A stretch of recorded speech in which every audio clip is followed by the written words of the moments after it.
ஆண்டவரும் இரட்சகருமாக இயேசு கிறிஸ்துவின் இனிய நாமத்தில் உங்கள் யாவருக்கும் அன்பின் வாழ்த்துக்களை தெரிவித்துக் கொள்கிறேன். அருமையான தேவ பிள்ளைகளே, புதிய நாள் புதிய நம்பிக்கை தின தியானத்தின் மூலமாய் இந்த நாளில் கூட உங்களை சந்திப்பதில் நான் மிகுந்த மகிழ்ச்சி அடைகிறேன். அல்லேலூயா. இன்றைக்கு கூட கர்த்தர் நமக்கு கொடுக்கிற வார்த்தை என்ன?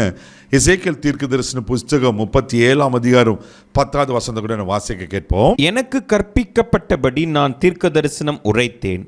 அப்பொழுது ஆவி அவருக்குள் பிரவேசிக்க அவர்கள் உயிரடைந்து காலூன்றி மகா பெரிய சேனையாய் நின்றார்கள். அல்லேலூயா. ரொம்ப அழகாக சொல்லப்பட்டிருக்கு. அவர்கள் உயிரடைந்து காலூன்றி மகா பெரிய சேனையாய் நின்றார்கள். யாரு? தேவ பிள்ளைகள், ஒரு அற்புதமான சம்பவத்தை நான் பார்க்கிறோம். ஆண்டவர் எசேக்கியேலை எலும்புகள் நிறைந்த ஒரு பெரிய பள்ளத்தாக்குக்கு, திரளான எலும்புகள் நிறைந்த பள்ளத்தாக்குக காண்பித்து அதை சுற்றி நடக்க பண்ணுகிறார். அதை காண்பித்து ஒரு கேள்வியும் கேட்கிறார். என்ன கேட்கிறார்? இந்த எலும்புகள் உயிரடையுமா என்று. அப்பொழுது எசேக்கியேல் சொல்ல, ஆண்டவரே அது உமக்கே தெரியும் என்று சொல்லி, அப்பொழுதுதான் ஆண்டவர் எசேக்கியா பார்த்த ஒரு காரியத்தை சொல்றாரு. அது எசேக்கியேல் 37:4 வசனம் கூட வாசிக்க கேட்போம். அப்பொழுது அவர், நீ இந்த எலும்புகளை குறித்து தீர்க்க தரிசனம் உரைத்து அவைகளை பார்த்து சொல்ல வேண்டியது என்னவென்றால், உலர்ந்த எலும்புகளே கர்த்தருடைய வார்த்தையை கேளுங்கள். அல்லேலூயா. உலர்ந்த எலும்புகளே கர்த்தருடைய வார்த்தையை கேளுங்கள் என்று சொல்லுகிறார். பாருங்க, கர்த்தருடைய வார்த்தை உண்டாகிறது. என்ன அந்த வார்த்தை உண்டாகிறது?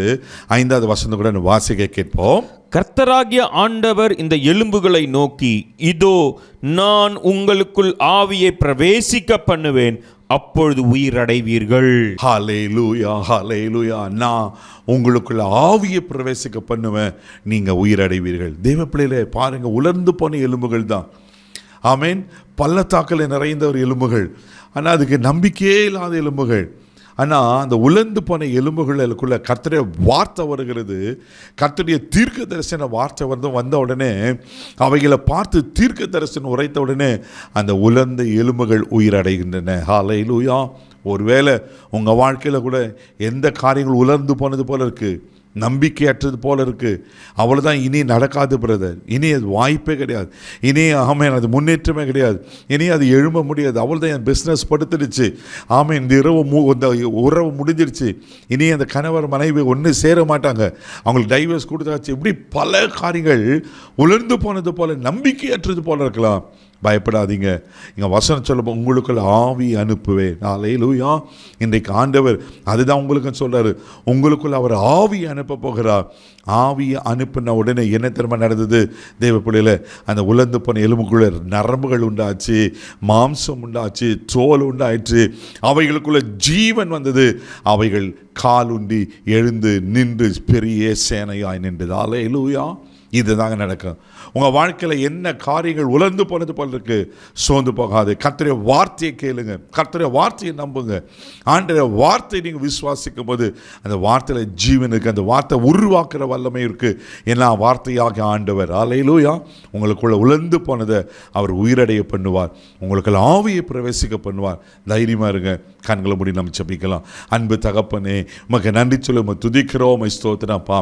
உலர்ந்து போன எலும்புகளை உயிரடைய பண்ணுகிற கர்த்தர், யாரோட வாழ்க்கையில் என்னென்ன நன்மை ஆசீர்வாதங்கள் உலர்ந்து போனது போல இருக்கிறதோ, இப்பொழுது இயேசுவின் நாமத்தில் நான் ஜெபிக்கிறேன்ப்பா, உயிரடையட்டும், உயிரடையட்டும் ஆண்டவரே. நரம்புகள், மாம்சம், நன்ற தசை நாறுகள் அன்ற எனக்கு ஆமென் என்று இதெல்லாம் அந்த எலும்புகள் மேலே வந்தது, பெரிய சேனையாய் நின்றது போல் இவர்களுக்கு வர வேண்டிய நன்மைகள் ஆண்டவரே இவர்களை தொடர முடியாது ஜெபிக்கிறோம். இவர்களை ஆசீர்வதியும், கிருபை கோப்புக்கிறோம், பாதுகாத்தணும். மகிமை உமக்கு செலுத்துகிறேன். இயேசுவின் மூலம் ஜெபம் கேளும் பிதாவே, ஆமென். உலர்ந்து போனதாக இருக்கலாம், கர்த்தர் உயிரடை பண்ணுவார். தைரியமாக போங்க. கால் பிளஸ்.